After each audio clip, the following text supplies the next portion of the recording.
निम्नलिखित में से कौन बच्चे के चिंतन को फैसिलिटेट करता है या सुसाध्य करता है, यानी सोचने को, थिंकिंग बहुत इंपॉर्टेंट टूल है हमारे ब्रेन का या कॉग्निटिव डेवलपमेंट में, तो थिंकिंग इंपॉर्टेंट चीज है। उस केस में अगर हम बात करें तो बच्चे की थिंकिंग को बेहतर बनाने में कौन सा एक ऑप्शन हेल्प करेगा? पहला ऑप्शन है ड्रिल एंड प्रैक्टिस, यानी बच्चे को कराओ प्रैक्टिस, अभ्यास कराओ, बार बार किसी एक चीज का कॉपी करना बिना समझे यानी रट्टा लगाना। डिस्कशन विद पीयर्स, यानी साथियों के साथ परिचर्चा यानी डिस्कशन करना, वाद विवाद करना। पैसिव लिसनिंग, यानी बस रोबोट की तरह बैठ के सुनते रहना। तो हमें भी पता है कि ड्रिल एंड प्रैक्टिस, देखो ये ड्रिल एंड प्रैक्टिस कुछ क्वेश्चन समझने में या आपको एक तरह के क्वेश्चंस प्रैक्टिस करने समझ में आता है, बट थिंकिंग में ड्रिल एंड प्रैक्टिस का यूज नहीं है यहाँ पे। कॉपिंग विदाउट अंडरस्टैंडिंग, ये तो रोट लर्निंग हो गया, रट्टा हो गया। एक होती है मीनिंगफुल लर्निंग, जिसको हम अर्थपूर्ण अधिगम कहते हैं, जिसको प्रमोट करता है आज की डेट में सारी जितनी भी पॉलिसीज हैं, जितने भी कमीशन है, सब यही बात कहते हैं कि भाई हम मीनिंगफुल लर्निंग, या कंस्ट्रक्टिविज्म जो है रचनावाद, वो भी यही कहता है कि अर्थपूर्ण अधिगम हो जीवन से जोड़ करके। अर्थपूर्ण कब बनेंगी चीजें, मीनिंगफुल कब बनती हैं? दुनिया में बहुत सारी चीजें हो रही हैं, हमारे लिए मीनिंगफुल क्या होती हैं चीजें? वो चीजें जो हमारी लाइफ से कनेक्ट कर पाए, जिनसे हम कनेक्ट कर पाए। तो ये मीनिंगफुल लर्निंग तो है नहीं, ये तो रोट लर्निंग हो गया, रट्टा हो गया। तो रट्टे को नहीं, मीनिंगफुल लर्निंग को सपोर्ट करना है। डिस्कशन विद पीयर्स, साथियों के साथ चर्चा। अगर आप चर्चा करेंगे दैट मींस आपको इंटरेस्ट आएगा, आप 4 व्यूज दूसरे के सुनेंगे और 4 पर्सपेक्टिव्स अपने शेयर करेंगे, दैट मींस मीनिंगफुल लर्निंग है। लर्निंग बाय डूइंग है, एक्टिव लर्निंग हो रही है, आप सक्रिय रूप से भागीदारी निभा रहे हैं, एक्टिव पार्टिसिपेंट बन रहे हैं आप डिस्कशन के अंदर। तो ये क्या हुई? मीनिंगफुल लर्निंग है। और मीनिंगफुल लर्निंग से क्या होगा? थिंकिंग स्टिमुलेट होगी। अगर आप 4 लोगों में बैठ के बात कर रहे हैं, डिस्कस कर रहे हैं, तो सोचना पड़ेगा, आपको अपने विचार देने पड़ेंगे, रटे रटाए से काम नहीं चल पाएगा। ठीक, तो पैसिव लिसनिंग तो कभी नहीं होगा। बट अब बच्चा सबसे ज्यादा एक्टिव किस ऑप्शन में है? बच्चा सबसे ज्यादा जो एक्टिव है वो सी ऑप्शन में है। और 99% केसेस में इस तरह के क्वेश्चंस में जहां बच्चा सबसे ज्यादा एक्टिव है, वो आंसर, वो ऑप्शन सही है। आगे बढ़ेंगे, C option is the right answer. साथियों के साथ परिचर्चा। पीयर ग्रुप होता है जो लगभग सेम एज के बच्चे, आपके क्लासमेट्स हो सकते हैं या आपके साथ रहने वाले लोग, कई बार एज में बड़े भी हो सकते हैं, बट जिनके साथ आप रहते हैं या जिनके साथ आप काम करते होंगे, जिनके साथ आप पढ़ाई कर रहे हैं, स्कूल के कॉन्टेक्स्ट में अगर हम बात करें। क्वेश्चन नंबर 2 देखिएगा, अच्छा क्वेश्चन है, पोल में जवाब दीजिएगा एक बार। अगर हम बात करें तो क्वेश्चन नंबर 2 कहता है it is important to dash situations where the students are dash listeners for long periods of time, यानी यह महत्वपूर्ण है, ऐसी स्थितियां टालना महत्वपूर्ण है या पैदा करना महत्वपूर्ण है। खुद से देखिएगा कि इन दोनों का कॉम्बिनेशन बना करके कौन सी बात फिट हो पा रही है। क्रिएट और पैसिव, प्रिवेंट और एक्टिव, रीइंफोर्स और डॉग-आई, बताइए। 60% लोग कह रहे हैं C option is the right answer. मतलब इट इज, सी को चेक कर लेते हैं फिर। It is important to prevent situations where the students are active listeners for long periods of time. Prevent, really prevent का मतलब समझते हैं? निषेध या बचना ऐसी सिचुएशन से जहां पे बच्चे एक्टिव हो सकें। ये तो भाई आपने बहुत ही खराब बात कर दी है ना। ऐसे नींद में आंसर नहीं करना है, ठीक है, बिल्कुल गलत है। जितने भी लोग 64% लोग सी कह रहे हैं, जो कि गलत है। समझते हैं, फिर से समझते हैं। चलो, हो सकता है मैंने गलत पढ़ लिया हो, आप लोग के कॉन्फिडेंस को देख के लग रहा है मुझे। देखिए एक बार, क्वेश्चन नंबर 2 कहता है it is important to avoid situations where the students are passive listeners for long periods of time. यही बात यहां सीधे सीधे फिट हो रही है। It is important to create situations where the students are passive listeners for long time, यानी ऐसी सिचुएशंस को क्रिएट करना इंपॉर्टेंट है जहां पे बच्चा पैसिव हो। भाई बिल्कुल नहीं है इंपॉर्टेंट, ऐसी सिचुएशन तो क्रिएट ही नहीं करनी चाहिए। रीइंफोर्स करना, जहां पे बच्चे को आज्ञाधीन बना दिया जाए, सिर्फ उसको सीधा ऑर्डर दिए जाएं, ये भी गलत है। ऐसी सिचुएशन भी क्रिएट नहीं होनी चाहिए। तो पहले इंग्लिश में समझते हैं। It is important to create, यानी ऐसी सिचुएशंस को क्रिएट, सॉरी अवॉइड करना। ये तो हम इसको तो कैंसिल कर ही चुके हैं, है ना। बात आती है फर्स्ट को चेक कर लेते हैं अब, बाकी तो सेट बैठ ही नहीं रहे हैं। It is important to avoid, क्या है? Avoid. It is important to avoid situations where the students are passive, यानी निष्क्रिय हैं जहां पर बच्चे। Passive listeners for long periods of time, यानी ऐसी सिचुएशंस को अवॉइड किया जाना चाहिए जहां बच्चा निष्क्रिय है, पैसिव है, एक्टिव नहीं है, क्योंकि बच्चे को एक्टिव होना है ना कि पैसिव, राइट। यहां पे फिट करके देख लेते हैं। ऐसी स्थितियां टालना महत्वपूर्ण है, टालना महत्वपूर्ण है जहां छात्र लंबे समय तक निष्क्रिय श्रोता बना रहे, है ना। जहां जो छात्र है अगर वो निष्क्रिय श्रोता बना रहेगा, तो ऐसी परिस्थितियां तो आपको क्लासरूम में एज अ टीचर टालनी पड़ेंगी, क्योंकि हम करके सीखने की बात करते हैं, हम लर्निंग बाय डूइंग की बात करते हैं, हम एक्टिव एक्सपेरिमेंटेशन, एक्टिव एक्सप्लोरेशन की बात करते हैं, लर्निंग थ्रू एक्टिविटी की बात करते हैं, कंस्ट्रक्टिविज्म की बात करते हैं, प्रोग्रेसिव एजुकेशन की बात करते हैं, जहां बच्चा चाइल्ड सेंटर्ड एजुकेशन में होगा, यानी बच्चे के अकॉर्डिंग चीजें होंगी, वो एक्टिव होना चाहिए। तो इसका जो सही उत्तर है वो है ए ऑप्शन, सी बिल्कुल भी सही नहीं है। पता नहीं आपने कैसे पढ़ा है इस क्वेश्चन को। देखो यही देखो कितना आसान टॉपिक है, कहने को ये चाइल्ड सेंटर्ड एजुकेशन का टॉपिक है, इतना आसान है जिसकी हद नहीं है। कि चाइल्ड सेंटर्ड सीधे सीधे ये कहती है कि बच्चा क्रिएटिव है, बच्चा क्यूरियस है, बच्चा सीख सकता है, 3 बातें कहती है और बच्चे को एक्टिव रखना है। लेकिन क्वेश्चन की लैंग्वेज ऐसे घुमाई गई है कि अभी भी 43% लोग समझाने के बाद भी नहीं समझ पाए, अभी भी कह रहे हैं कि सी ऑप्शन सही है। समझो इसको फिर से, सेंटेंस क्या बन रहा है वो देखो, उसके हिसाब से तो फिट करोगे। It is important to create situations where the students are passive, तो ये तो बात ही नहीं बन रही बी ऑप्शन में कि ऐसी सिचुएशन क्रिएट करो जहां पे पैसिव रहे बच्चा। इंपॉर्टेंट है ऐसी सिचुएशन क्रिएट करना, बिल्कुल भी नहीं। फिर आता है C option, it is important to prevent situations where the students are active listeners, ऐसी सिचुएशन को प्रिवेंट करना, निषेध कर देना चाहिए जहां बच्चा एक्टिव है, ये भी गड़बड़ है। ऐसी सिचुएशन को रीइंफोर्स करना चाहिए जहां बच्चा क्या है, आज्ञाधीन है, यानी आज्ञा जो दी जाए वही काम करे, ऐसी सिचुएशंस को प्रमोट करना चाहिए, बिल्कुल नहीं करना चाहिए। तो सिंपल आंसर यहां ए ही फिट बैठता है, क्योंकि आपको दोनों ऑप्शन लगा करके देखना है कि बच्चे के हित में बात जा रही है कि नहीं जा रही है ना। इसको शांति से बैठ के सॉल्व करना फिर से, और ये एक्सप्लेनेशन देखना। It is important to avoid situations, यानी ऐसी सिचुएशंस को अवॉइड करना महत्वपूर्ण है, ऐसी सिचुएशंस को, ऐसी परिस्थितियों को टालना महत्वपूर्ण है जहां बच्चा लंबे समय तक, 1 घंटे 2 घंटे या जितनी भी देर तक पैसिव लिसनर बन के बैठा रहे। समझ पाए हो बात को या नहीं? बोलो हाँ, ठीक है। आगे बढ़ते हैं, चलते हैं क्वेश्चन नंबर 3 पर। ऐसे डरोगे क्वेश्चन देख के, अभी तो पेपर आया भी नहीं है, चक्कर आने लग गया आप लोग को। देखो एक बार क्वेश्चन नंबर 3 देखो, which of the following is correct in context of learning, यानी कौन सी एक बात सही है अधिगम के परिपेक्ष में, कॉन्टेक्स्ट के, लर्निंग के कॉन्टेक्स्ट में, सीखने के संदर्भ में कौन सी एक बात सही है। अगर क्वेश्चन को पढ़ के हमने समझ लिया तो हमारा आधा काम, 50% से ज्यादा काम वहीं समाप्त हो गया। ठीक है, कौन सा एक ऑप्शन करेक्ट है लर्निंग के कॉन्टेक्स्ट में, सीखने के कॉन्टेक्स्ट में, बताइएगा। पहला ऑप्शन है students learn best when they participate in culturally irrelevant activities, यानी वो तब बेहतर सीखते हैं जब उनको संस्कृति से काट दिया जाए, बिल्कुल ऐसी एक्टिविटीज जो उनके कल्चर से है ही नहीं, तो वो कनेक्ट ही नहीं कर पाएंगे। तो ये करेक्ट कहां से हुआ, ये तो इनकरेक्ट हो गया। फिर आता है B option, students learn best when they participate in meaningful activities, बिल्कुल सही बात है, 67% लोग आंसर दे भी रहे हैं। अगर बच्चा अर्थपूर्ण एक्टिविटीज में पार्टिसिपेट करेगा जो उसकी लाइफ से जुड़ी हो, जो कल्चर से जुड़ी हो, जो मीनिंगफुल हो उसके लिए, है ना, जिनसे वो कनेक्ट कर पाए, तो वो अच्छा सीखेगा, सिंपल बात है। सी ऑप्शन है students learn least when they participate in culturally relevant activities, यानी बच्चे सबसे कम सीखते हैं जब कल्चर से रिलेटेड एक्टिविटीज में उनको पार्टिसिपेट करने के लिए कहा जाता है। फिर वाइगॉस्की इतने महत्वपूर्ण क्यों है हमारे लिए, जो कहते हैं समाज और संस्कृति के साथ इंटरेक्ट करके सीखता है बच्चा, है ना, तो ऐसा तो हो नहीं सकता। फिर आता है D option, students learn least when they participate in meaningful activities, बच्चे सबसे कम तब सीखते हैं जब सार्थक गतिविधियों में भाग लेते हैं। सार्थक गतिविधियों में भाग लेके सबसे ज्यादा सीखेंगे, कम क्यों सीखेंगे, लीस्ट क्यों सीखेंगे। ये वर्ड्स को पकड़ना बहुत जरूरी है। तो हट गए सारे ऑप्शन, सिर्फ बी ऑप्शन सही है। सार्थक गतिविधियों में भाग लेने पर छात्र सबसे अच्छा सीखते हैं, सबसे बेहतर सीखते हैं। क्यों? क्योंकि वो मीनिंगफुल है एक्टिविटीज, वहां बच्चा सक्रिय है, एक्टिव है। आगे बढ़ेंगे नेक्स्ट क्वेश्चन पे। क्वेश्चन नंबर है हमारे सामने 4। क्वेश्चन नंबर 4 देखिएगा एक बार,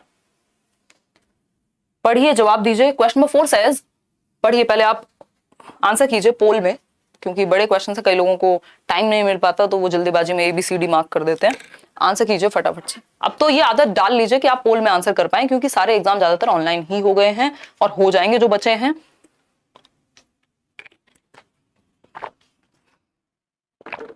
फटाफट बताइए। तो while designing instructions, a teacher should ensure that her instructions does not, यानी कि जब आप इंस्ट्रक्शंस को डिजाइन कर रहे हैं, दैट मीन्स जब आप अपना लेसन प्लान बना रहे हैं कि आप पढ़ाएंगे कैसे, क्या कर रहे हैं, अपना LP तैयार कर रहे हैं, लेसन प्लान बना रहे हैं कि आप पढ़ाएंगे कैसे, तो टीचर को क्या इंश्योर करना चाहिए, क्या सुनिश्चित करना चाहिए कि इंस्ट्रक्शन में क्या नहीं होना चाहिए, यानी उसके पढ़ाने से, उसके लेसन प्लानिंग से क्या नहीं होना चाहिए, उसके लेसन प्लान में क्या नहीं होना चाहिए।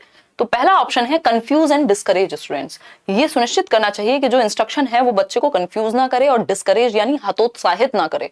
बात तो सही लग रही है, फिर भी हम बाकी ऑप्शन चेक करेंगे।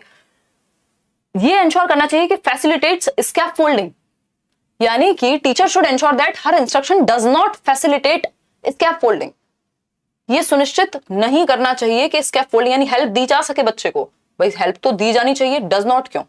मीडिएट लर्निंग, यानी लर्निंग में बीच में मीडिएशन हो सके, बिल्कुल होना चाहिए। Result in transfer of learning, यानी सीखने के हस्तांतरण में मददगार ना हो। क्यों ना हो भाई, डज नॉट क्यों करना चाहिए? एक ही बात यहां सही है, वो है कि ध्यान रखना चाहिए टीचर को अपना इंस्ट्रक्शन प्लान करते समय कि जो वो पढ़ाने जा रहा है या जा रही है वो बच्चे को कंफ्यूज ना करे, वो बच्चे को डिस्करेज ना करे, वो बच्चे को हतोत्साहित ना करे। ठीक है जी, आगे बढ़े। A option is the right answer. Question number 5 देखिएगा। क्वेश्चन नंबर 5 देखिए, अगर हम बात करते हैं, क्वेश्चन नंबर 5 कहता है which of the following is not promoted by the advocates of socio constructivist approach of learning, यानी कि कौन सी एक बात सामाजिक रचनावादी दृष्टिकोण को समर्थन नहीं देती। सामाजिक रचनावादी दृष्टिकोण क्या है? याद कीजिए, एक ही व्यक्ति हैं वाइगॉस्की, जो समाज और संस्कृति के साथ जुड़ के सीखने को कहते हैं। तो वाइगॉस्की किस बात को सपोर्ट नहीं करेंगे? इनडायरेक्टली यही पूछा है क्वेश्चन में। क्यों? क्योंकि सामाजिक रचनावादी वही हैं। सामाजिक रचनावादी कौन क्या मानेंगे कि समाज में ज्ञान की रचना हो सकती है, समाज और संस्कृति के साथ जुड़ के बच्चा सक्रिय रूप से ज्ञान की रचना कर सकता है। मतलब आप अपनी दादी नानी से कहानियां सुन के, अपने बड़ों के साथ इंटरेक्ट करके, अपने दोस्तों से बहुत कुछ सीखते हैं। मतलब हम समाज और संस्कृति से बहुत कुछ सीखते हैं, ऐसा वाइगॉस्की कह रहे हैं। मतलब ग्रुप्स में लर्निंग होगी, समाज के साथ लर्निंग होगी, कुल मिला के बात ये है। लेकिन कौन सी बात इस चीज के अगेंस्ट है? कंडीशनिंग ऑफ बिहेवियर, बिल्कुल सही बात है। कंडीशनिंग कहां आती है? बिहेवियरिज्म में आती है, कंस्ट्रक्टिविज्म में नहीं आती। रचनावादी नहीं कहेंगे ये बात, बिहेवियरिस्ट यानी व्यवहारवादी कहेंगे, जो कंडीशनिंग की जो आदत डलवाने की बात करते हैं कि घंटी बजी खाना आया, कुत्ते के मुंह से लार आई, घंटी बजी कुत्ते के मुंह से स्लाइवा आया। जो डॉग है वो सेलिब्रेट करेगा। पैवलोव को याद कीजिए, स्किनर को याद कीजिए, थॉर्नडाइक को याद कीजिए, हल को याद कीजिए, टॉलमैन को याद कीजिए। ये सारे लोग, किस वुडवर्थ की बात करें अगर हम, जेबी वॉटसन की अगर हम बात करें, कौन है ये लोग? ये बिहेवियरिस्ट लोग हैं जो आदत डलवाने की बात करते हैं, जो कहते हैं हम किसी को कुछ भी बना देंगे, बस आदत डलवानी है। बहुत ही आसान शब्दों में मैं इसको कह रही हूं, आदत मींस कंडीशनिंग करा देंगे हम। ठीक है, एक तरह से ब्रेन वॉश कर देंगे हम। ठीक, अगर हम बात करें डिस्कवरी लर्निंग की, तो इसमें क्या होगा? ये बात तो सही है, ये तो करेंगे जो कंस्ट्रक्टिविस्ट हैं, क्योंकि इसमें डिस्कवर करेगा, बच्चा एक्टिव है। जहां पे भी बच्चा एक्टिव है उस चीज को तो प्रमोट करेंगे ना कंस्ट्रक्टिविस्ट। कंस्ट्रक्टिविस्ट का मतलब क्या है? रचनावादी, जो रचना को प्रमोट करें, जो कंस्ट्रक्शन को प्रमोट करें नॉलेज के। स्कैफोल्डिंग, हेल्प, हाँ इसकी बात वाइगॉस्की करते ही हैं। यूज ऑफ कल्चरल टूल्स, हाँ वाइगॉस्की इसकी भी बात करते हैं। भाई वाइगॉस्की सोसाइटी, कल्चर और लैंग्वेज की बात करते ही हैं। ठीक, तो A option is the right answer, क्योंकि यही गलत है और पूछा ही गलत है, इसलिए गलत ही सही है। तो कंडीशनिंग की बात सामाजिक रचनावादी नहीं करेंगे। क्वेश्चन नंबर 6 देखिएगा। क्वेश्चन नंबर 6 पढ़िए एक बार, जवाब दीजिएगा अपने अनुसार, पोल में आंसर कीजिएगा। पढ़िए एक बार और लाइक शेयर भी कीजिए। खुशी खुशी है, पढ़ने का मूड नहीं बन रहा क्या आजकल? आ जाएंगे नवीन, जब आने होंगे पीआरटी के फॉर्म्स हमारे हाथ में नहीं है, हमारे हाथ में हमारी तैयारी। ठीक, देखिए, in order to enhance problem solving skills, समस्या समाधान की जो कौशल है समस्या समाधान के, उनको एनहेंस करने के लिए, उनको बढ़ावा देने के लिए, which of the following is a good strategy, कौन सी एक स्ट्रेटेजी अच्छी स्ट्रेटेजी है, कौन सा एक तरीका अच्छा तरीका है अगर हम बात कर रहे हैं समस्या समाधान को बढ़ावा देने की? तो पहला ऑप्शन है create situations that demands application of knowledge, यानी हमें ऐसी परिस्थितियां बनानी चाहिए जिनमें ज्ञान की एप्लीकेशन हो सके, जो आपने सीखा है उसको आप अप्लाई कर सकें। बिल्कुल सही बात है, अच्छी स्ट्रेटेजी है समस्या समाधान की।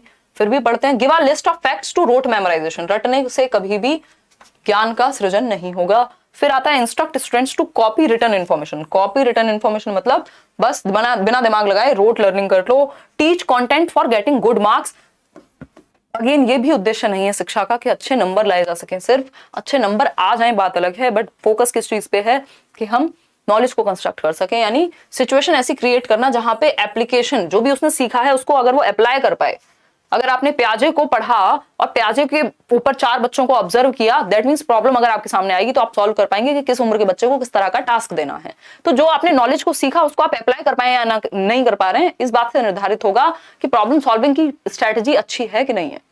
तो A option is the right answer कि समस्या समाधान को बढ़ावा देने में आपको ऐसी परिस्थितियां बनानी है जहां पे ज्ञान के अनुप्रयोग की मांग हो, जो कि ए ऑप्शन में कहा ही है। क्वेश्चन नंबर 7 देखिएगा एक बार।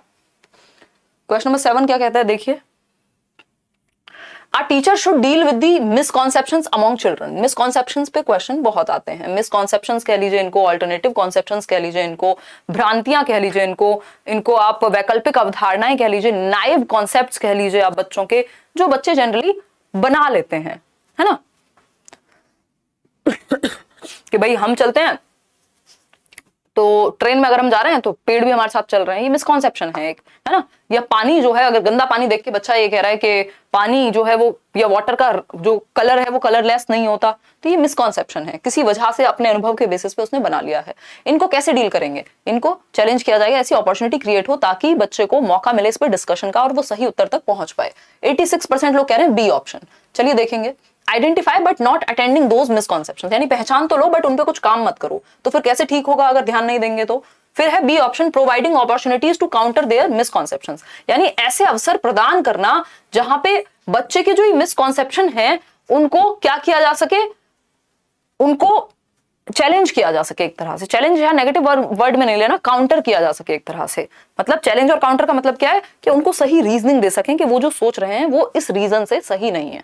तो ऐसी अपॉर्चुनिटीज अगर आएंगी, डिस्कशन होगा क्लास में, तो अपने आप ठीक हो जाएगा। इसका मतलब ये नहीं डंडे से उनके दिमाग में भरेंगे अरे ऐसे कैसे कह दिया, उस चीज को एक्सेप्ट करेंगे बट अपॉर्चुनिटीज ऐसी देंगे कि वो सही उत्तर तक पहुंच सके। फिर है C option, punishing children for expressing misconceptions. ऐसा नहीं हम कर सकते कि बच्चे को हम पनिश करें, उसको दंड दें कि वो अपनी बात कह कैसे पा रहा है। अगर उसको कोई मिसकंसेप्शन है तो उसने बोल कैसे दिया, बोलना जरूरी है, गलती ठीक हो जाएगी बाद में। फिर है D option, referring them straight to a remedial teacher. कह देंगे भाई तुम्हें तो दवा की जरूरत है, तुम्हें तो उपचारात्मक शिक्षण की जरूरत है, तुम्हें तो सब कुछ गलत आता है, एक काम करो तुम पहले रेमेडियल क्लासेस ले लो, एक्स्ट्रा क्लासेस लो तुम सीधा। ये भी नहीं होना चाहिए। हम क्या देंगे, पहले अवसर देंगे ताकि वो ठीक हो सके, वो जो भी थॉट्स हैं उनके, उनको रीजनिंग मिल सके। तो B option is the right answer, जो कि आप लोग दे भी रहे हैं। आगे बढ़ेंगे क्वेश्चन नंबर 8 पर। Shame is the dash to the process of learning, यानी अधिगम की प्रक्रिया में शर्मिंदगी क्या है? बताइए। इसेंशियल यानी महत्वपूर्ण है, शेम फील करना जरूरी है, आप शर्मिंदा होंगे तभी सीखेंगे, है ना। हानिकारक है, या फिर रिलेटेड ही नहीं है, लर्निंग से कोई संबंध नहीं है शेम का, या सिग्निफिकेंट यानी महत्वपूर्ण है। देखो शेम ना तो इसेंशियल है ना सिग्निफिकेंट है ना, और ऐसा भी नहीं कह सकते कि रिलेटेड नहीं है, ठीक है, कोई संबंध नहीं है। कोई संबंध का मतलब होता है न्यूट्रल, जीरो प्रभाव। अगर आप शर्मिंदा हैं तो बच्चे को क्लासरूम में पूरी तरह से आपने क्या किया, डांट दिया, एक तरह से शेम आ गई, या उसको कहते तुम तो सीख ही नहीं सकते। अब इस शेम से कोई फर्क नहीं पड़ेगा लर्निंग पे, ऐसा तो नहीं हो सकता, नेगेटिव प्रभाव पड़ेगा, हार्मफुल है ना। जो शेम है वो हानिकारक है बच्चे के अधिगम में, उसके सेल्फ एस्टीम से लेके उसके कॉन्फिडेंस से लेके सारी चीजें प्रभावित होंगी, वो ढंग से नहीं सीख पाएगा। इसलिए B option is the right answer. Shame क्या है, एक नेगेटिव इमोशन है। आगे बढ़ेंगे क्वेश्चन नंबर 9 पर। अब बात हो रही है एनईपी की। एनईपी के बहुत सारे क्वेश्चंस आए हैं जो कि मैं एक सेपरेट वीडियो में डिस्कस करूंगी भी आपके साथ, कि न्यू एजुकेशन पॉलिसी पे वीडियो तो मैंने पहले भी बनाया हुआ है, बट एक वीडियो में हम डिस्कस कर लेंगे किसी दिन। द शिफ्ट प्रपोज, बहुत सारी चीजें पेंडिंग है क्योंकि कोई एग्जाम भी नहीं है, तो हम मेनली अभी डिस्कशन कर लें, वो ही बहुत बड़ी जरूरी बात हो जाएगी कि आपके टच में रहें चीजें। एग्जाम टाइम पे मैं इंपॉर्टेंट चीजें फिर से रिवाइज कराऊंगी अलग से वीडियोस बना के। The shift proposed in national education policy 2020, NEP 2020 की अगर हम बात करें तो किस शिफ्ट की बात की गई है? शिफ्ट का मतलब वो नहीं है जो हम जॉब में शिफ्ट होती है 8 घंटे की सुबह शाम, वो वाली शिफ्ट की बात नहीं हो रही है। शिफ्ट का मतलब यहाँ पे क्या है, बदलाव, किस चीज से किस चीज में परिवर्तन आया है एनईपी के द्वारा। स्टैंडर्डाइजेशन टू फ्लेक्सिबिलिटी, यानी मानकीकरण से लचीलेपन की तरफ शिफ्ट करें। बी ऑप्शन है फॉर्मेटिव टू समेटिव। भाई समेटिव टू फॉर्मेटिव तो दुनिया करती है, फॉर्मेटिव टू समेटिव थोड़ी करना है। फॉर्मेटिव होता है जिसमें बच्चा एक्टिव है, जिससे फीडबैक मिले। समेटिव होता है जिसमें आप जज कर पाए बच्चे को, मार्क्स की बात हो जाए। Conceptual understanding to learning for exams, भाई learning for exams to conceptual होता तो सही बात होती कि हम एग्जाम के लिए पढ़ने की बजाय कॉन्सेप्चुअल अंडरस्टैंडिंग, कॉन्सेप्ट्स क्लियर करने की बात कर रहे हैं, यहां उल्टा कह दिया। Multi disciplinary to rigidity, multi disciplinary होता है कि सभी तरह की चीजें इन्वॉल्व हो, होलिस्टिक वे में बच्चा सीख पाए, तो रिजिडिटी यानी कठोरपन से मल्टी डिसिप्लिनरी की तरफ लाना था, ना कि मल्टी डिसिप्लिनरी से रिजिडिटी की तरफ, तो ये भी नेगेटिव हो गया। एक ही बात यहां सही है, स्टैंडर्डाइजेशन से फ्लेक्सिबिलिटी की तरफ शिफ्ट जाएगा तब जाकर के लर्निंग अच्छी होगी एनईपी के अकॉर्डिंग। मानकीकरण से लचीलापन, लचीलापन क्या है, स्टैंडर्डाइजेशन है 10 लोग एग्जाम दे रहे हैं, 10 लाख लोग एग्जाम दे रहे हैं और सबके लिए एक जैसा है, उसमें ना इंडिविजुअल डिफरेंसेस को, ना बच्चे के इंटरेस्ट को, ना एप्टीट्यूड को ध्यान में नहीं रखा जाता। तो स्टैंडर्डाइजेशन या रिजिडिटी की बजाय फ्लेक्सिबिलिटी होनी चाहिए इंडिविजुअल डिफरेंसेस को ध्यान में रखते हुए, तो ये शिफ्ट आना चाहिए। A option is the right answer. आगे बढ़ेंगे question number 10। Learning should be directed towards dash rather than dash, यानी अधिगम को किस तरफ डायरेक्ट किया जाना चाहिए, किस तरफ की बजाय। अधिगम को डैश के बजाय, प्रतियोगिता के बजाय अनुकृति की ओर निर्देशित किया जाना चाहिए, यानी नकल की ओर। तो भाई नकल की ओर क्यों करोगे, है ना। चलो कंपटीशन की बजाय तो समझ में आ रहा है, पहली बात सही है, बट सेकंड तो गलत है, ये गलत है है ना, रट्टा या नकल थोड़ी करानी है, इमिटेशन का मतलब है अनुकरण या अनुकृति, तो ये बात तो गलत है। Learning should be directed towards imitation, यानी नकल की तरफ, अगेन गलत है। Learning should be directed towards memorisation rather than understanding, यानी याद करने पे बजाय कि समझने पे, ये भी गलत है। Learning should be directed towards understanding, समझने की तरफ डायरेक्ट होनी चाहिए, अंडरस्टैंडिंग की तरफ डायरेक्ट होनी चाहिए जो लर्निंग है, रेदर देन यानी किसके बजाय, मेमोराइजेशन के बजाय, रटने के बजाय समझने पे फोकस होना चाहिए, लर्निंग ऐसी होनी चाहिए, यानी only D option is the right answer. सही उत्तर क्या है हमारे पास, डी करेक्ट है। ठीक है, सी जितने भी लोग आंसर कर रहे हैं बहुत ही जल्दबाजी में आंसर कर रहे हैं। अगर आप चारों ऑप्शन ठीक से पढ़ेंगे नहीं, 50% लोग अभी भी सी कह रहे हैं, मतलब मैंने अब तो ये पूरा आपको रीजन से बता दिया कि सी हो नहीं सकता, फिर भी सी कह रहे हैं, मतलब हम ठीक से पढ़ के समझने में कंफ्यूज हो जाते हैं। हमारा कॉन्सेप्ट ठीक है, बट जहां पढ़ के समझने की बात आ रही है क्वेश्चन को, वो पूछ क्या रहा है, जैसे ही दो फिलिंदा ब्लैंक लगेंगे, जैसे स्टेटमेंट और रीजन लगेगा, हम घबरा जाएंगे, नंबर चला जाएगा। इसीलिए तो अभी प्रैक्टिस करनी है। ये क्वेश्चन ऐसे हैं जिनको आप पेपर के टाइम पे जस्ट प्रैक्टिस करके नहीं हवा में सही कर देंगे। अगर आपका कॉन्सेप्ट या आपने बार बार प्रैक्टिस नहीं की है, शांति से बैठ के दिमाग को शांत रख के समझने की कोशिश नहीं की है क्वेश्चन को और ऑप्शंस को, तो गड़बड़ करेंगे, एंड मोमेंट पे आज की डेट में दिक्कत होगी पेपर में पास होने में। ठीक, चाहे वो सीटेट ही क्यों ना हो। देखो एक बार, अधिगम को रटने के बजाय यहां लगा के देख लिया करो ना, रटने के बजाय समझने की ओर निर्देशित किया जाना चाहिए। बात तो ठीक लग रही है। एक मिनट रुको, अधिगम को रटने की बजाय समझने की ओर, अच्छा ये हिंदी और इंग्लिश में अलग है, इसका सिंपल मतलब ये है। मैंने बेकार में आपको इतना लेक्चर दे दिया, ये इन्होंने ऐसे ही दिया हुआ है या तो फिर टाइपिंग मिस्टेक हुई होगी। Learning should be directed towards understanding rather than memorisation, ऐसा हुआ है इस बार पेपर में कि बहुत सारी गलतियां इन्होंने भी की हैं। देखो इस केस में जिन्होंने गलती, क्योंकि ये नंबर फ्री में नहीं मिला, ये 9 नहीं लिखा हुआ इसकी तरफ, इसका नंबर फ्री में किसी को नहीं मिला। ठीक है, आई एम सो सॉरी जिन लोगों ने सही उत्तर दिया था हिंदी देख करके, ज्यादातर लोग जो है वो हिंदी मीडियम वाले हैं, समझती हूँ मैं। चलो आओ एक बार देखो इसमें गड़बड़ क्या है। अब ऐसे केस में मान लो हिंदी में गलत लिखा हुआ है, इंग्लिश में कुछ और है, हिंदी में कुछ और है, कंसिडर किसको किया जाएगा, इंग्लिश वाले को कंसिडर किया जाएगा, है ना। बेशक आप हिंदी मीडियम हैं, अगर हिंदी में गलत है क्वेश्चन बाय चांस, तो जो इंग्लिश में है उसी को फाइनल माना जाता है हर एक एग्जाम में। ठीक है, चलो आगे बढ़ते हैं। ठीक है, तो ये इसमें एक बार फिर से सुन लो, अगर आप सही तरीके से समझते हो तो जो सही उत्तर है हिंदी में वो होगा सी, और इंग्लिश में जो सही उत्तर है वो होगा डी। ठीक है, तो इंग्लिश वाला डी ही कंसिडर करेंगे, उसको हिंदी में ठीक कर लीजिएगा, तो हिंदी में सी, इंग्लिश में डी। ठीक, आगे बढ़े, कोई दिक्कत। क्वेश्चन नंबर 11 देखिए, इतना ज्ञान दे दिया मैंने आपको बेवजह। क्वेश्चन नंबर 11 देखिए, असर्शन यानी स्टेटमेंट, बट आजकल आप घूम रहे हो क्वेश्चंस में, ये बात में कोई गलती नहीं है। एक तरफ है स्टेटमेंट, एक असर्शन दिया है अभिकथन, और उसका तर्क दिया है, तो देखना है कि जो कथन है, जो स्टेटमेंट है, उसका वो सही है कि नहीं है और रीजन सही है कि नहीं है। दोनों चीजें चेक करनी होंगी कि जो कथन है वो सही है कि नहीं और रीजन सही है कि नहीं। ठीक है जी, कोई बात नहीं मैम। हाँ सुधांशु, आप लोग, मुझे कितना गिल्टी महसूस हो रहा है मैं क्या बताऊं, है आंसू आ गए मेरे। हाँ ये गलत है, सही बोल रहे हो, वो उसमें गलत दिया होगा, देखो एक बार। अब जब एग्जामिनर ने गलती की हुई है तो हमारे जैसे बालक क्या करें या बालिकाएं। देखो एक बार क्वेश्चन नंबर 11 देखें। स्टेटमेंट जो है वो कहता है children are unable to learn optimally when they are undernourished और अनवेल, यानी बच्चे जो है वो सही ढंग से नहीं सीख पाते यदि वो अस्वस्थ हैं या अल्पपोषित हैं या कुपोषित हैं, मतलब जिनको नरिशमेंट ठीक से नहीं मिला, जिनको ऑप्टिमली माहौल ही नहीं मिल रहा फिजिकली भी ठीक से काम कर पाने का, बच्चे सीख नहीं पाएंगे प्रॉपर तरीके से अगर वो अंडर नरिश्ड हैं या वो ठीक महसूस नहीं कर रहे हैं, बीमार हैं किसी भी वजह से। बात तो ठीक है, बिल्कुल ट्रू है, बिल्कुल सही बात है, ये तो स्टेटमेंट एकदम सही है। अब रीजन देखते हैं इसका। All domains of development are interrelated, physical development has an impact on cognitive development. ये कह रहे हैं कि विकास के सभी आयाम, सभी पहलू, सभी पक्ष परस्पर रूप से जुड़े हुए हैं, शारीरिक विकास संज्ञानात्मक विकास को प्रभावित करता है। बात तो सही है कि जो शारीरिक विकास है, मतलब अगर मैं शरीर से सही महसूस नहीं कर रही हूँ, मैं बीमार महसूस कर रही हूँ, मुझे ठीक से खाना नहीं मिला है, नरिश्ड नहीं हूं, तो क्या होगा, दिमाग ठीक से काम करेगा नहीं करेगा, जितना ऑप्टिमम जहां जो मेरा लेवल था सीखने का वो नहीं सीख पाऊंगी, है ना। तो इस केस में इसीलिए हम मिड डे मील लेके आए, है ना। कई लोग बोल देते हैं जो थोड़ा सा जिनकी समझ थोड़ी सी कम है, धरातल समझ, वो कहते थे क्या जरूरत है मिड डे मील की, है ना? क्या जरूरत है इतनी सारी स्कीम्स की? लोग तो धांधलेबाजी कर रहे हैं, बीच में खा जाते हैं, मानते हैं, लेकिन कोई भी स्कीम आती है उसके पीछे बहुत अच्छा इंटेंशन होता है और कुछ हद तक फायदा होता भी है कि बच्चे एक तो डेली स्कूल में चले जाएं, दूसरा जिसको बोला भी जाता है भूखे भजन नहीं होगा, है ना? तो जब तक पेट में, मैस्लो की हायरार्की भी कहती है, फिजियोलॉजिकल नीड्स अगर फुलफिल नहीं हो रही हैं तो पढ़ाई में मन नहीं लगेगा, है ना? ज्ञान की बातें अच्छी नहीं लगेंगी अगर खाना नहीं मिला तो कह सकते हैं हम कि आपस में जुड़े हुए हैं विकास के सभी पहलू, चाहे वो फिजिकल यानी शारीरिक हो, संज्ञानात्मक दिमाग से, और सोशल यानी सामाजिक और इमोशनल, चारों आपस में जुड़े हुए हैं। अगर शरीर ठीक महसूस नहीं कर रहा तो दिमाग भी ठीक से काम नहीं करेगा, लर्निंग अच्छे से नहीं होगी। तो A option is the right answer. अब इसका मतलब ये नहीं है कि हो ही नहीं सकती, अब कई लोग एक्सेप्शंस लेके आ जाएंगे कि ऐसे भी तो लोग हैं जिन्होंने गरीबी में पता नहीं क्या क्या कर दिया।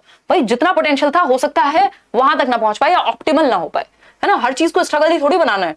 Both A and R are true and R is the correct explanation of A, यानी ए और आर दोनों सही हैं। और जो रीजन है वो स्टेटमेंट का जो रीजन दिया गया है वो बिल्कुल सही दिया गया है कि अगर बच्चा अंडर नरिश्ड है, अनवेल है, तो इसका मतलब सिंपल क्या हुआ, सीखने में दिक्कत क्यों होगी? क्योंकि डेवलपमेंट के सभी एस्पेक्ट जो हैं इंटर रिलेटेड हैं। ठीक, तो A option is the right answer, बाकी की तो जगह यहां बचती ही नहीं है। क्वेश्चन नंबर 12 देखेंगे फटाफट से। Which principle of development does this illustrate? पढ़िएगा जरा, जवाब दीजिएगा, जवाब। देखिए एक बार, which principle of development does this illustrate, यानी विकास के किस सिद्धांत को इस एक्सप्लेनेशन से दर्शाया गया है? The child learns to stand before she can walk and babble before she talks, यानी जो बच्चा है, चाइल्ड लर्न्स टू स्टैंड यानी बच्चा क्या है, खड़े होना पहले सीख लेता है चलने से, यानी बच्चा चलना सीखने से पहले खड़े होना सीखेगा। भाई ऑब्वियस है ना, बच्चे ने पहले खड़े होना सीखा, पहले तो बैठना सीखा होगा, फिर ऐसे घिसट के चलना सीखा होगा, क्रॉलिंग बोलते हैं जिसको, फिर खड़े होना सीखा, फिर चलना सीखा, फिर दौड़ना सीखेगा। ठीक है, and babble before she talks, babbling क्या होती है, बा मा, जो सिंगल सिलेबल वर्ड्स हैं वो बच्चा बोलने लगेगा, पा। ठीक, प्रॉपर बोलने से पहले वो बेबलिंग बलबलाना सीखता है। बात तो ठीक है, एक सीक्वेंस है ना, समझ पा रहे हो? 52% लोग सही समझ पा रहे हैं। डेवलपमेंट इज सीक्वेंशियल, यानी विकास क्रमबद्ध होता है, डेवलपमेंट सीक्वेंस में होता है, एक प्रॉपर सीक्वेंस में चलेगा कि बच्चा पहले बैठना सीखेगा, फिर खड़े होना सीखेगा, फिर खड़े होकर चलना सीखेगा, फिर चल के दौड़ना सीखेगा। ऐसा नहीं होगा ना पहले दौड़ना सीख लिया बाद में चलना सीखा, पॉसिबिलिटी नहीं है, सीक्वेंस ही नहीं है ये तो। और पहले बैबलिंग सीखने की बजाय पहले प्रॉपर बोलने लग गया और फिर बा पा मा बोलना शुरू किया, ऐसा नहीं होता ना, सीक्वेंस है। तो डेवलपमेंट सीक्वेंशियल होता है, ये विकास का एक सिद्धांत है। Development proceeds from head to toe, ये तो फिर सेफेलोकॉर्डल हो जाता है। ऐसी बात नहीं हुई कि बच्चा पहले प्रॉपर, ये बात नहीं हो रही कि चलना सीखेगा या मतलब सर से पैर की तरफ जाएगा विकास, ऐसी बात यहां नहीं हुई। ठीक, उसका लैंग्वेज से कोई संबंध नहीं होता, ताल्लुक नहीं होता। डेवलपमेंट इज डिसऑर्डरली, नहीं ऑर्डर में होता है ये। अगर यहाँ सीक्वेंशियल की जगह ऑर्डरली भी लिखा होता तब भी बात सेम ही होती। Development progresses from centre to the extremities, इसको प्रॉक्सिमो डिस्टल कहते हैं, तो वो बात भी यहाँ नहीं हो रही है। तो A option is the right answer, सीधा सुंदर सस्ता टिकाऊ ऑप्शन है। कोई दर्द समस्या परेशानी अगर है तो बता दीजिए। क्वेश्चन नंबर 13 फिर से आपको, कई लोगों के तो डर बैठ गया इस तरह के क्वेश्चन देख करके, है ना, उनको लगता है क्या है ये, कहना क्या चाहते हो। ठीक, ये स्टेटमेंट है और नीचे दिया हुआ है रीजन, इससे अब आप बच नहीं सकते। इस तरह के क्वेश्चंस भरपूर पूछेंगे इस बार सीटेट के भी ऑनलाइन एग्जाम में, और DEET+B के भी क्वेश्चंस जब हम इंक्लूड करेंगे जैसे जैसे तो आपको दिखेंगे।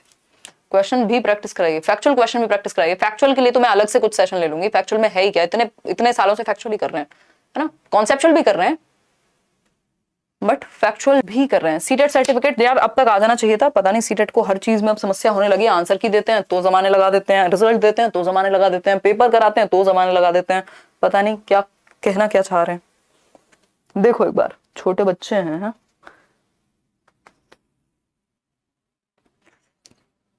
चलेगा फटाफट से, बहुत बढ़िया। ए ऑप्शन कह रहे हैं आप लोग 64% लोग। चलिए देखते हैं इतना कॉन्फिडेंस जो आप लाए हैं वो कितना गलत है। Children learn the knowledge, skills, values and customs of the society only through formal agencies. Formal agency समझते हैं आप कि स्कूल में या किसी एक ग्रुप में जाकर के ही सीखेंगे। फॉर्मल मतलब जिसके लिए प्रॉपर एक सिस्टम बना हो कि समाज के नियम कायदे कानून तौर तरीके वो सिर्फ स्कूल में या किसी इंस्टीट्यूशन में जाके सीखेंगे कि कैसे बैठना है कैसे चलना है। घर में नहीं सीख सकते, रोड पे चलते हुए नहीं सीख सकते, किसी से बात करके नहीं सीख सकते, टीवी देख के नहीं सीख सकते। ये फॉर्मल एजेंसी थोड़ी है जहां पे आपने एनरोल किया खुद को, तो ये तो बात ही गलत है, फॉल्स है ये बात तो, है ना। फिर आते हैं रीजन पे। Socialisation is a simple and linear process that takes place in a well planned manner, यानी सामाजिकरण की प्रक्रिया एक सिंपल और लीनियर प्रोसेस है, यानी बहुत ही आसान है, किसी जगह जाओ और सीख लो। लीनियर है, एक रेखा में चलती है। लीनियर कैसे है भाई? कॉम्प्लेक्स प्रोसेस है, ऊपर नीचे आगे पीछे चलती रहेगी, स्पाइरल हो सकता है। कुछ चीजें आप घर से सीखेंगे, फिर दुनिया में जाएंगे, वहां कुछ चीजें सीखेंगे, फिर जो सीखी थी उनको सही करेंगे, आगे पीछे होंगी चीजें। तो ये भी फॉल्स है, दोनों ही बातें गलत हैं। जब दोनों ही बातें गलत हैं तो आपने किस हक से ए ऑप्शन कह दिया है? ऐसी हरकतें करोगे तो आंसू नहीं आएंगे मेरे।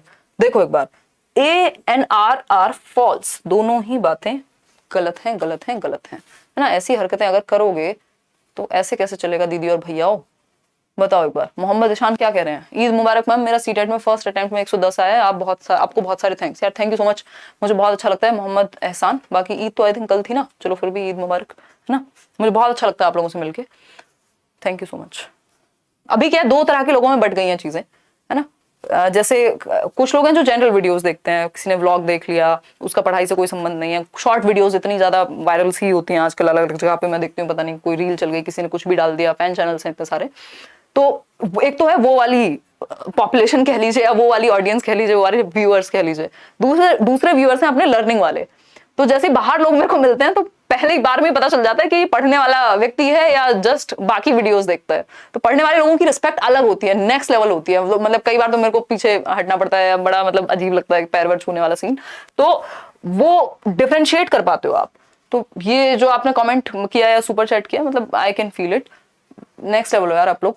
आ जाओ एक बार, पता नहीं आपको समझ में आया होगा मेरी इंटेंशन क्या थी ये बात कहने के पीछे, कि मतलब जो लोग पढ़ने लिखने वाले लोग हैं, जो डायरेक्ट ये वाले चैनल से जुड़े हुए हैं, अलग एक कनेक्शन रहता है। देखो, gene Piaget's constructivism proposes that children progress through 4 stages of cognitive development. यानी जीन पियाजे कहते हैं कि बच्चे जो हैं संज्ञानात्मक विकास की 4 अवस्थाओं से होकर गुजरते हैं। देखिए, by acting upon the environment, यानी एनवायरमेंट के साथ अंतःक्रिया करके या क्रिया करके, through social interactions with more knowledgeable others, MKOs के साथ सामाजिक अन्योन्य क्रिया करके, ये तो वाइगोस्की का डायलॉग है। बाय इमिटेशन ऑफ अदर्स, ऐसा तो पियाजे नहीं कहते। थ्रू, ये कौन कहेगा इमिटेशन की बात? बेंड्यूरा करेंगे। Through anticipation of rewards, reward और पनिशमेंट की बात भी पियाजे वाइगोस्की नहीं करेंगे, बिहेवियरिस्ट लोग करेंगे, व्यवहारवादी करेंगे, स्किनर, थॉर्नडाइक, पावलोव, टॉलमैन, हल, वुडवर्थ, जेबी वॉटसन वगैरह वगैरह। ठीक, वातावरण में कितने नाम लिए वो कमेंट में बता दीजिएगा। अगर हम बात करें तो इसका सही उत्तर है bye acting upon the environment, वातावरण में अंतःक्रिया करके। देखो, एनवायरमेंट का मतलब ये नहीं कि जहां पे लोग ही होंगे, एनवायरमेंट में चीजें भी आ सकती हैं। बच्चे ने बॉटल को देखा, अच्छा उसने बॉटल उठाई, गिराया, देखा पानी निकला कि नहीं, फिर ये ढक्कन खोलने की कोशिश की, ये किया, वो किया। ये है एनवायरमेंट में एक्ट करना, कि बच्चा एक्टिविटी करके, लिटिल साइंटिस्ट कहा है पियाजे ने बच्चे को, यानी नन्हे वैज्ञानिक है, वो एक्टिविटी करके सीखते हैं। तो A option is the only right answer. ये जो है ये वाइगोस्की की बात है कि सामाजिक अन्योन्य क्रिया, सोशल इंटरेक्शन करेंगे, अपने से बड़ों के साथ या अपने से ज्यादा जानने वाले लोगों के साथ सीखेंगे, एज चाहे कम हो या ज्यादा हो। आगे बढ़ेंगे, क्वेश्चन नंबर 15 देखिएगा। अकॉर्डिंग टू जीन पियाजे, at which stage of cognitive development can children operate on operations and perform hypothetico deductive reasoning. Hypothetico deductive reasoning समझते हैं आप, निगमनात्मक परिकल्पनात्मक चिंतन कहते हैं इसको हम। और बच्चे जो हैं वो ऑपरेट कर पाएंगे, यानी उनके अंदर लॉजिक आ जाएगा किस चीज को लेकर? हाइपोथेटिको डिडक्टिव रीजनिंग के लिए, यानी एब्स्ट्रैक्ट थिंकिंग आ जाएगी।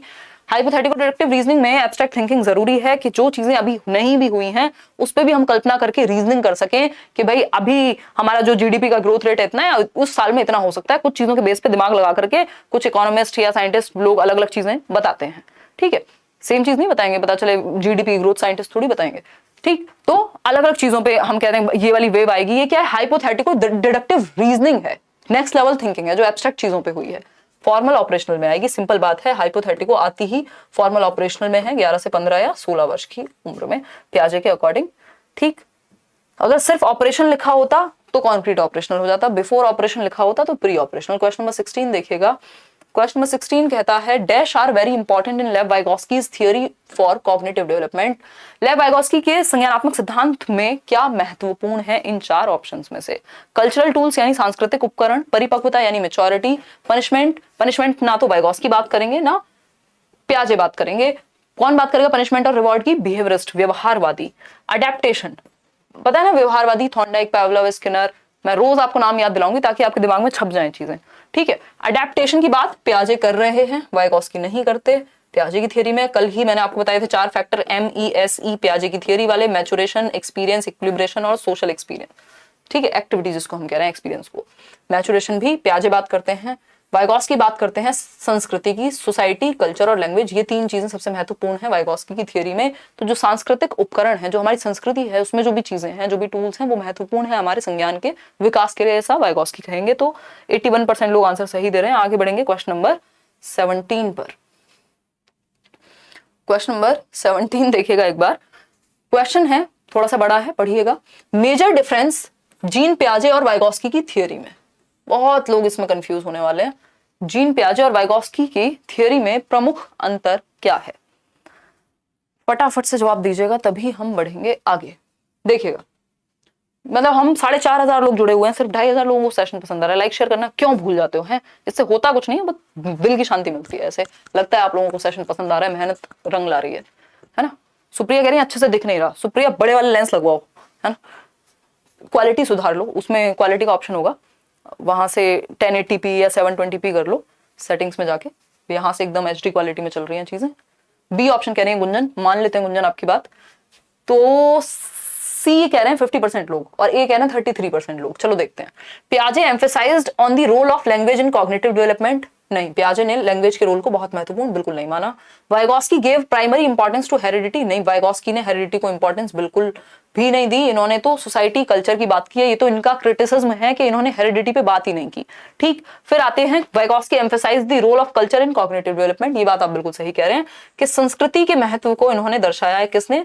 वाइगॉस्की ने, संज्ञानात्मक विकास में, हमारी समझ के विकास में। पियाजे gave importance to what the child can do on her own as well as what she can do with support.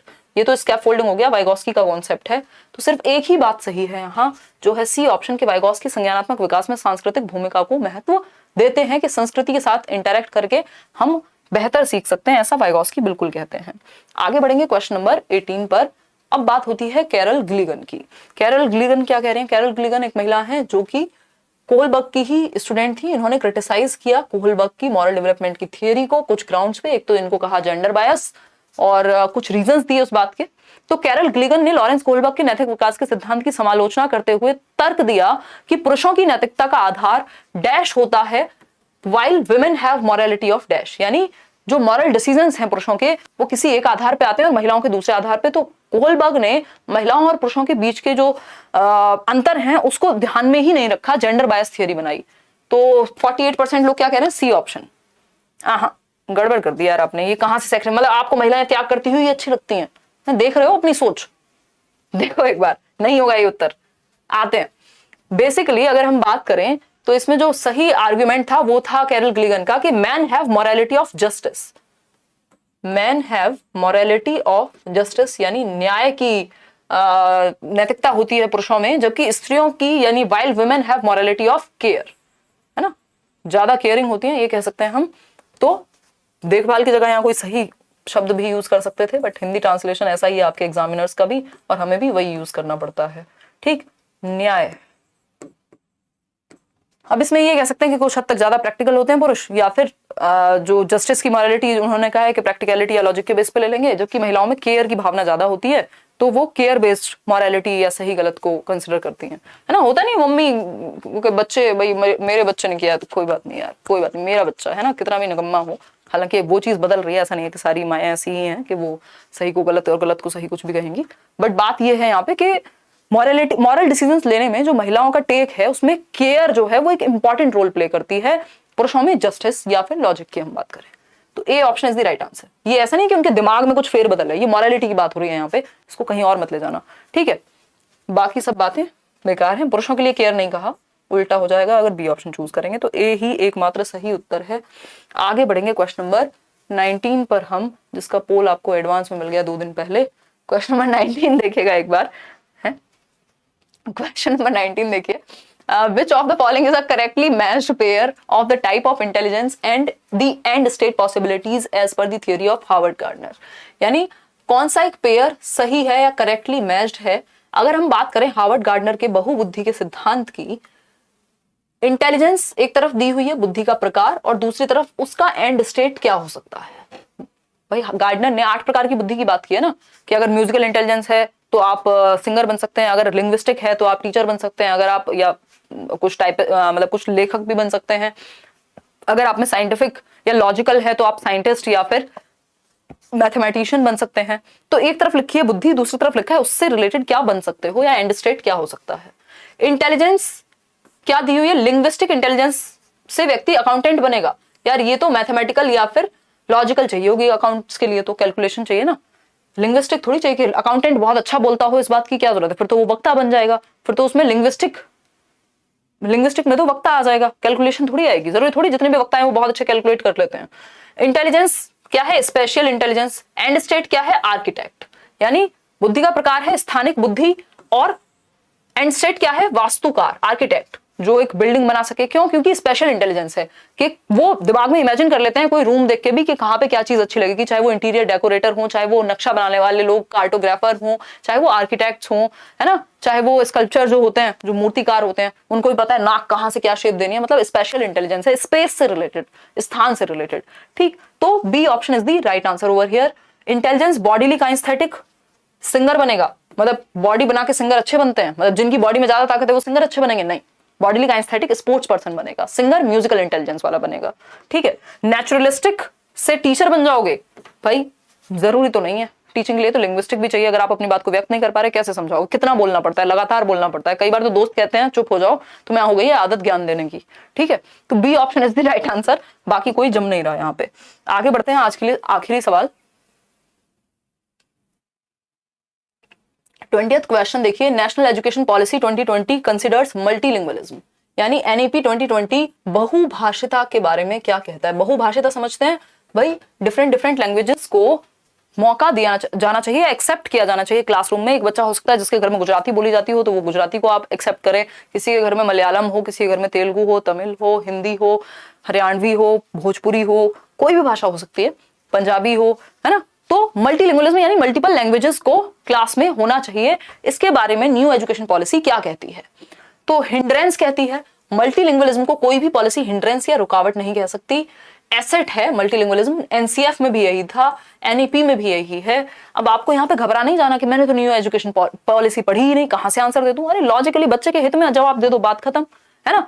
कोई दुनिया से अलग बातें थोड़ी कर रही है न्यू एजुकेशन पॉलिसी, बच्चे के हित में बातें कर रही है। जो एनसीएफ बात कर रहा था ज्यादातर बातें वही हैं, वो भी पूरी नहीं हो पा रही हमसे, जो 1962-64 में पॉलिसीज में बात हुई थी। ठीक, तो कक्षा में पूंजी के रूप में देखती है या फिर एक एसेट यानी एक रिसोर्स के रूप में देखा जाता है मल्टीलिंगुअलिज्म को। ये बात सही है, 78% लोग सही दे रहे हैं, अननेसेसरी नहीं है, बैरियर नहीं बन सकता। ये क्या है, एक एसेट है, एक रिसोर्स है। मल्टीलिंगुअलिज्म क्या है, एक संसाधन है। ठीक, तो B option is the right answer. Share subscribe कर देंगे, पीडीएफ आपको मिल जाएगा। आउट ऑफ 30 कितने क्वेश्चंस आज आपके ठीक हुए हैं वो आप प्लीज बता दीजिएगा।